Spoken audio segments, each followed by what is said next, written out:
India voice, आपकी सोच, आपकी आवाज।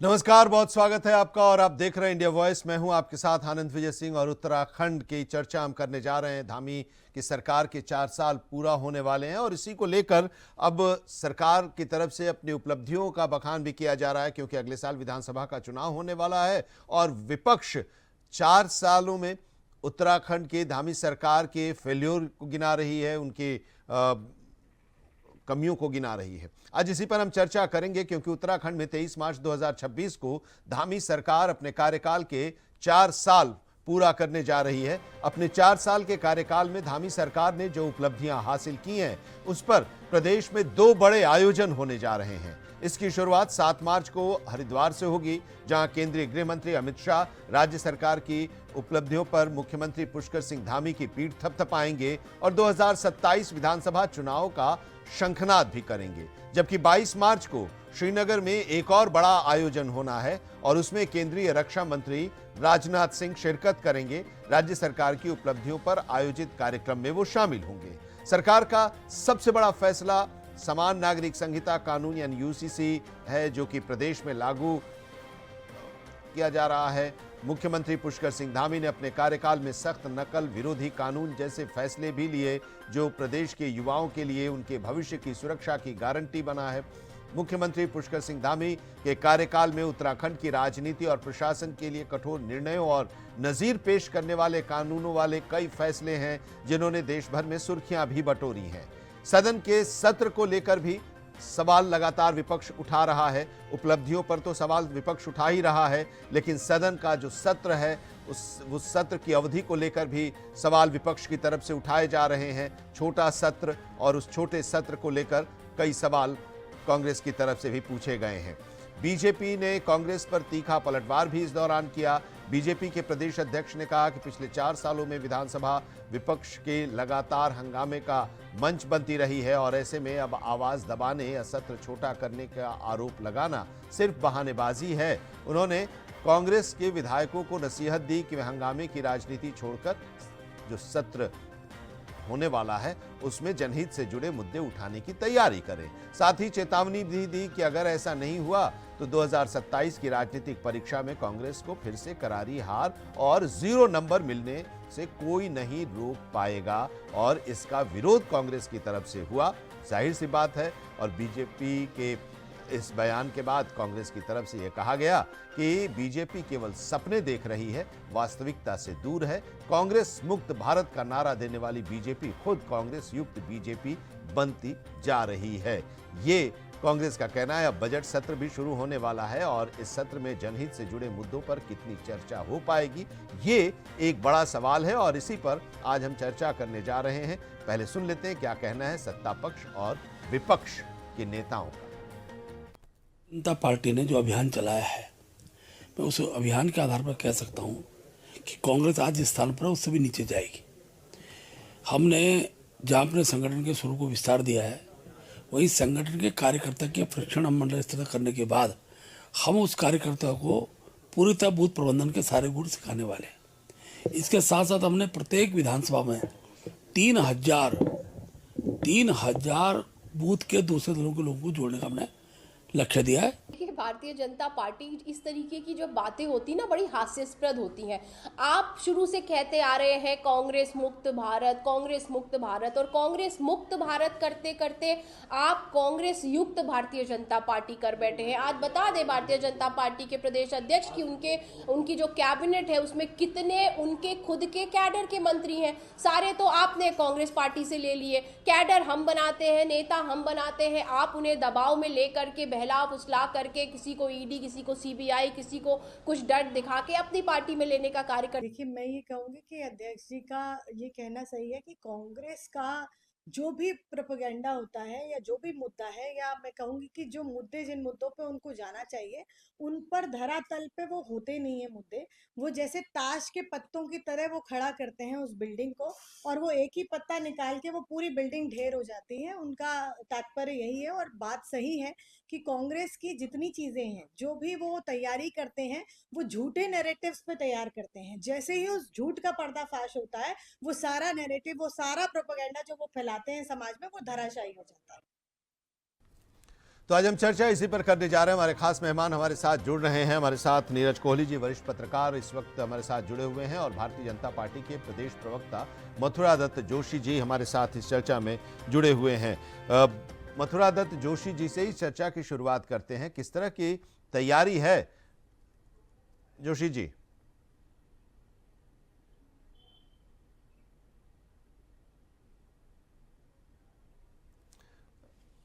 मथुरा दत्त जोशी अभी हमारे साथ शायद नहीं जुड़ पाए हैं। हमारे साथ पंकज क्षेत्री जी भी, कांग्रेस के प्रदेश प्रवक्ता, हमारे साथ जुड़े हुए हैं। बहुत स्वागत है पंकज जी आपका। शुरुआत अभी हम मथुरा दत्त जोशी जी से करना चाह रहे थे कि वो बताएं पहले कि उनकी सरकार की 4 साल की उपलब्धि क्या रही, या धामी की 2.0 की सरकार की उपलब्धि क्या रही। लेकिन नीरज कोहली जी, जरा बताइए 4 साल की उपलब्धियां और इसको लेकर कार्यक्रमों का आयोजन एक तरह से अब शुरू ही होने वाला है। अमित शाह के सभा के जरिए वो शंखनाद भी करेंगे। जो दावे किए जा रहे हैं और विपक्ष की जो भूमिका है, जरा उसके बारे में बताइए। इस 4 साल कैसा रहा? देखिए, जो 4 साल का भारतीय जनता पार्टी का कार्यकाल है, ये अपने आप में एक विशेष कार्यकाल इसलिए कहा जाएगा कि उत्तराखंड के इतिहास में पहली बार प्रदेश के आवाम ने किसी दल को एक बार दोबारा से सत्ता सौंपी। तो इतिहास बनाया भारतीय जनता पार्टी ने, और उसके बाद जो है इसकी बागडोर जो है पुष्कर सिंह धामी जी को सौंपी। अब पिछले 4 सालों से तमाम चुनौतियों के बावजूद वो सरकार का सिरमौर बनकर इस प्रदेश को चला रहे हैं, और पिछले 4 सालों में इन चुनौतियों के बीच में ही जो एक भारतीय जनता पार्टी का अपना एक हिंदुत्व का और राष्ट्रवाद का एक जो एजेंडा रहता है, खासतौर के जो उनके अपने एक चुनावी पैटर्न में रहता है, तो उन्होंने जो इन 4 सालों में निर्णय लिए हैं प्रदेश के हित के अलावा जी, जिनका मैं जिक्र कर रहा हूं, उस तरह के फैसले भी प्रदेश के हित में, उसकी झलक भी आपको दिखाई देगी।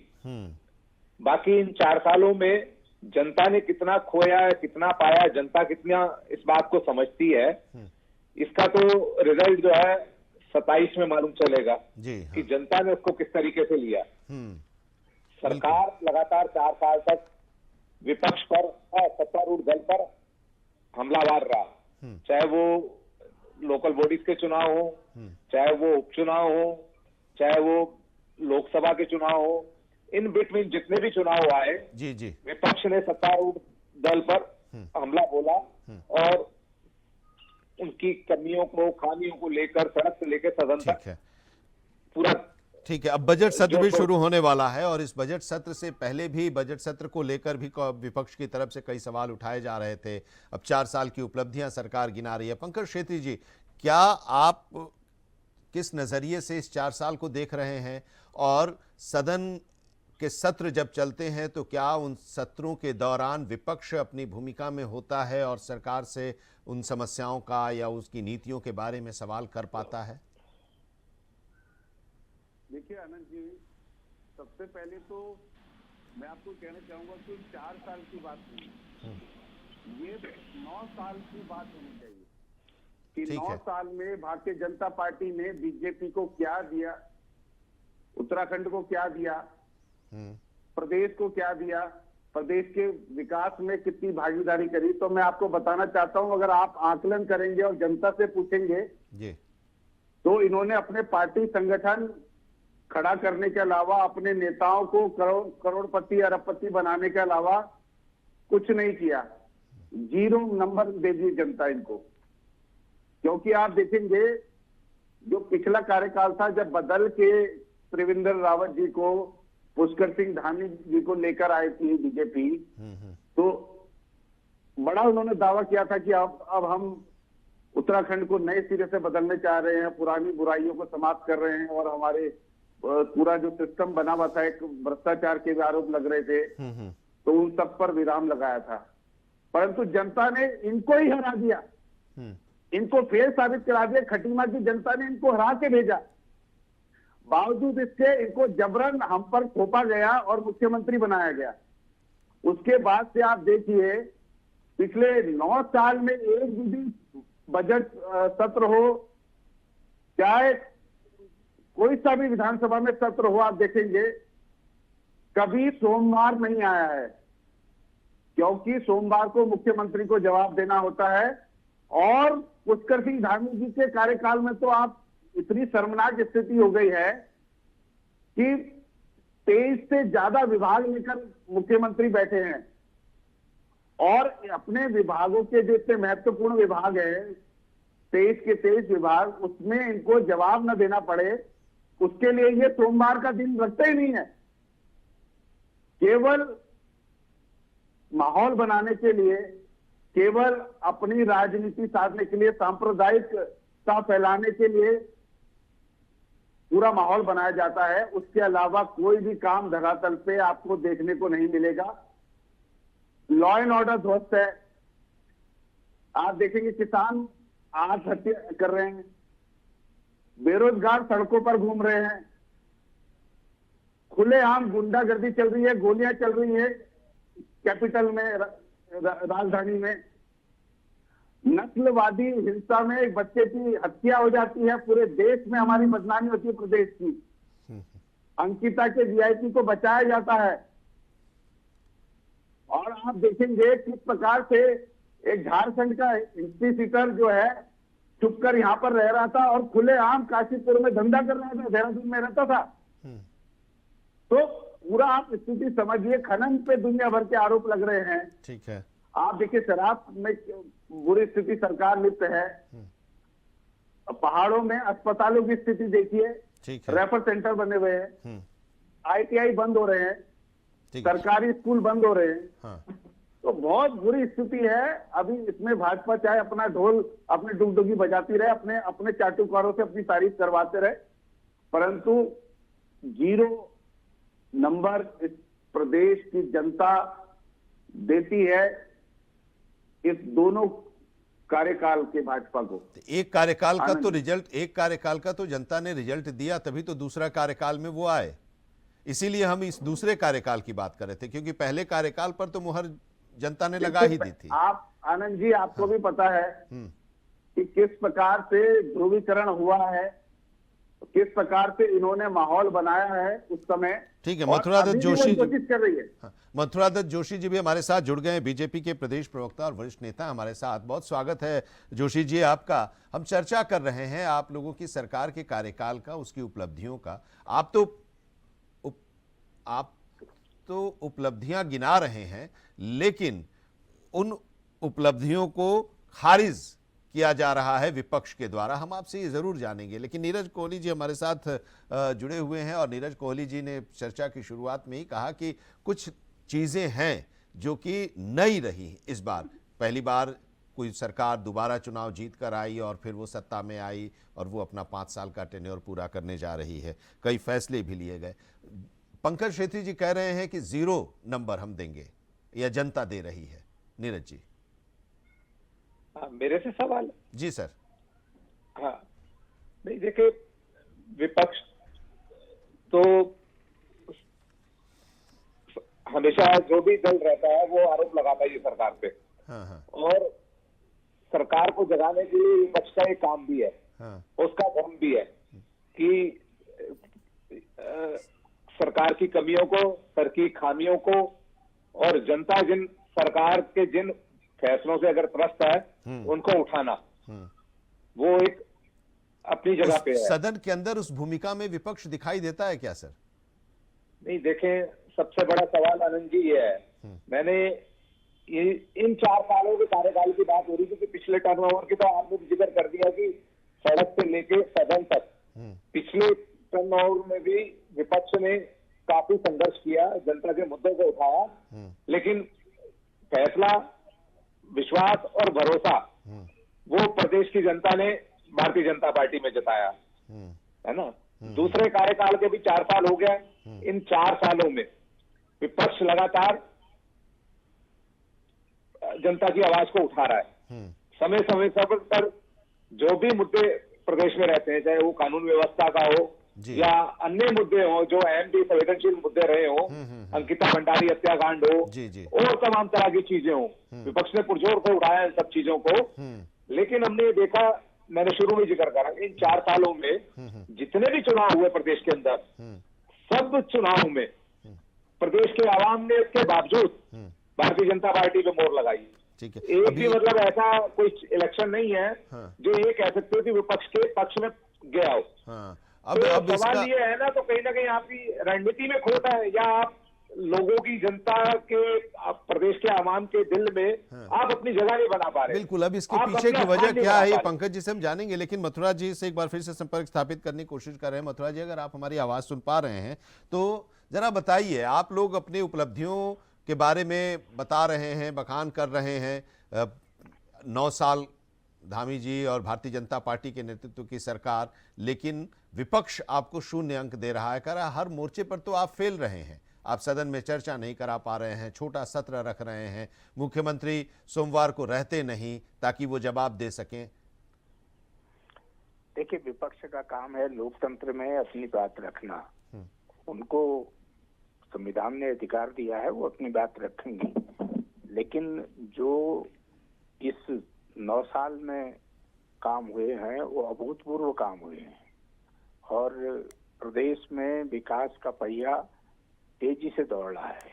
तमाम काम हुए हैं इस प्रदेश में। ये नहीं कह सकते कि काम नहीं हुए हैं, ये विपक्ष भी नहीं कहता है। विपक्ष केवल एक ही बात कहता है कि सदन लंबा नहीं चलता है, या सोमवार को मुख्यमंत्री नहीं रहते हैं। अरे भाई, आप सदन चलाने को तैयार होंगे तब सरकार भी सदन चलाएगी। सदन तो दोनों पक्षों के सहयोग से चलता है। कार्य में नियमावली से सदन चलता है। एक विधानसभा की नियमावली है, उसके अनुसार सदन चलता है। संविधान के मुताबिक सदन चलता है। एक पक्ष से सदन नहीं चलता, ताली कभी एक हाथ से नहीं बजती है। और विपक्ष के पास कहने के लिए कुछ नहीं है। तमाम मुद्दे, आप किसी मुद्दे को ले लीजिए। आदरणीय कोहली साहब अभी बोल रहे थे, मैं उनको सुन रहा था। अगर सरकार ने काम ही नहीं किए होते तो विगत 9 साल के कार्यकाल में, चाहे 17 का चुनाव रहा हो, चाहे 17 के बाद नगर पालिकाओं के, जिला पंचायतों के और तमाम बाई इलेक्शन रहे हों, चाहे 22 का चुनाव रहा हो, 22 के चुनाव के बाद फिर नगर पालिका, फिर महानगरों में, और उसके बाद आपका जिला पंचायतों में अभूतपूर्व विजय भारतीय जनता पार्टी की हुई है।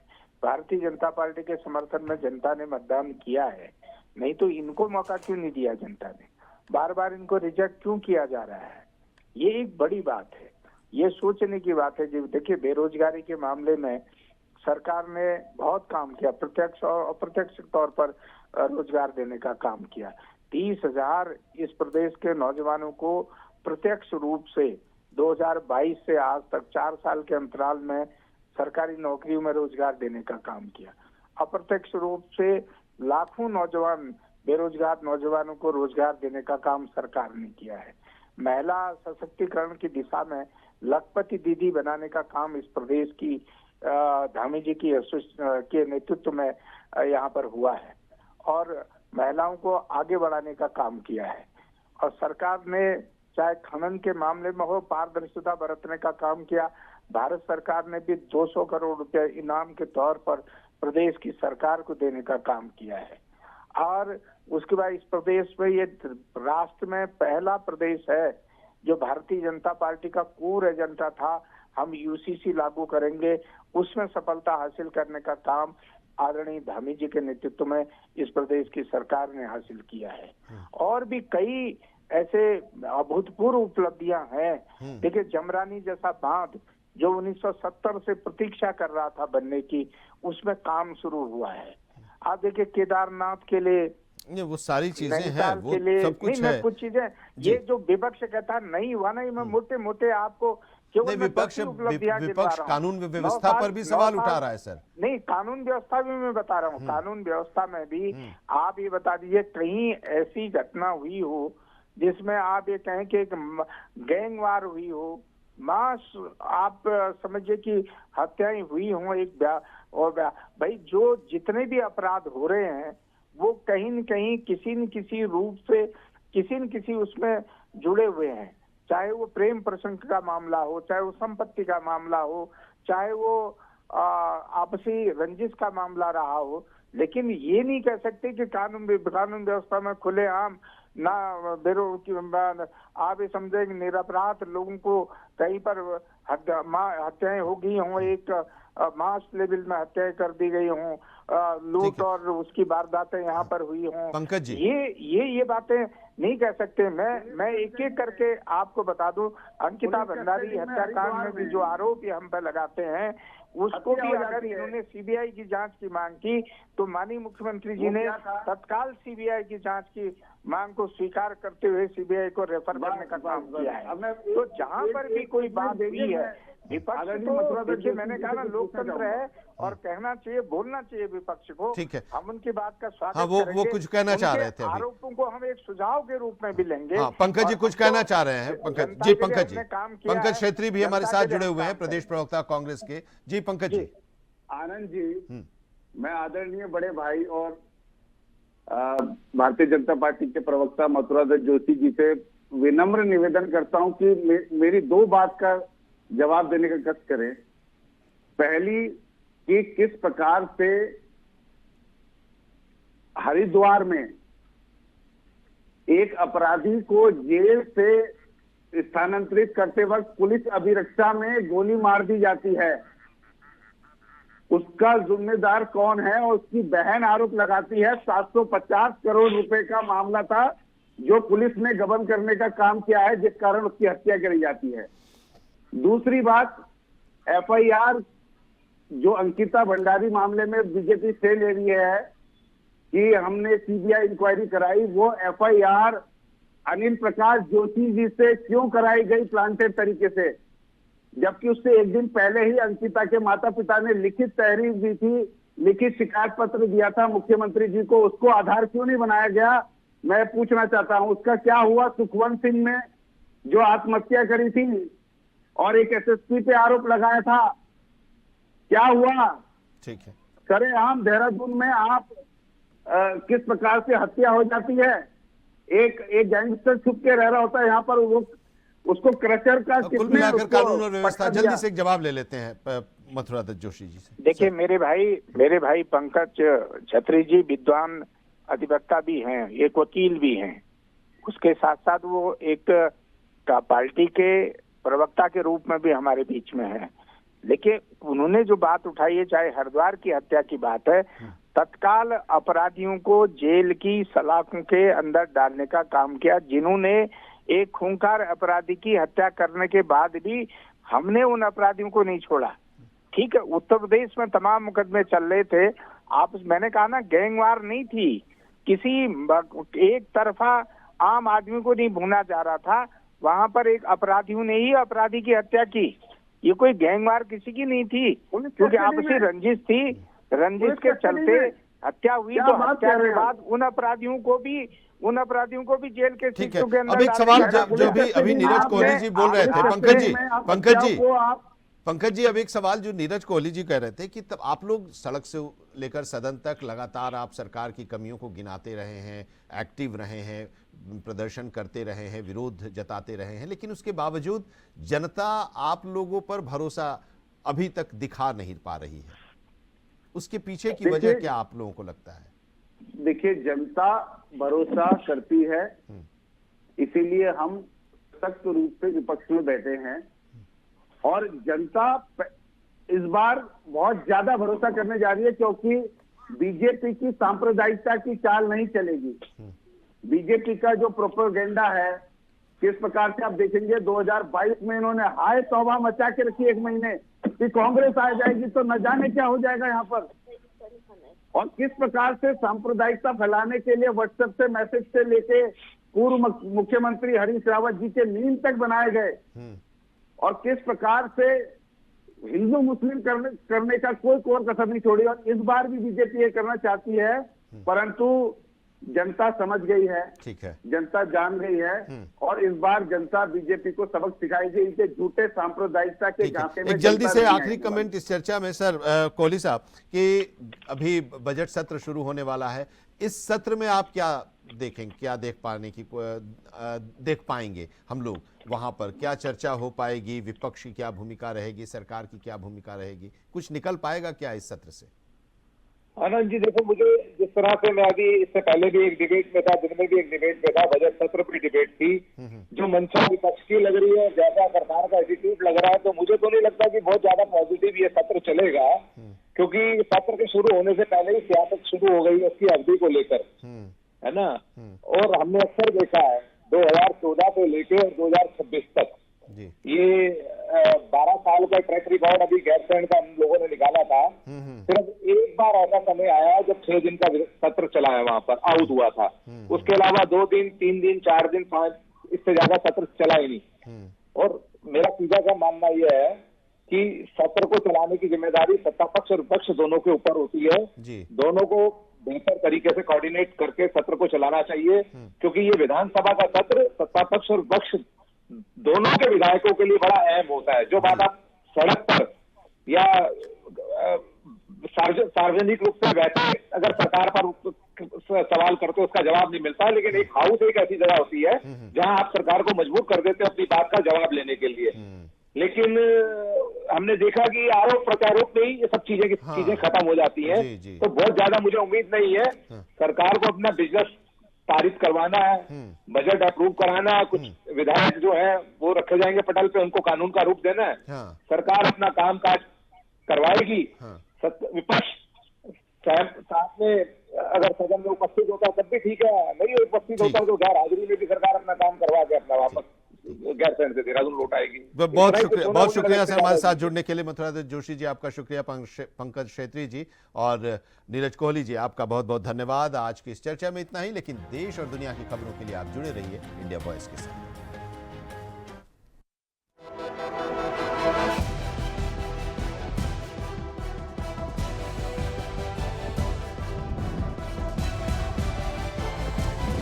इंडिया वॉइस, आपकी सोच, आपकी आवाज।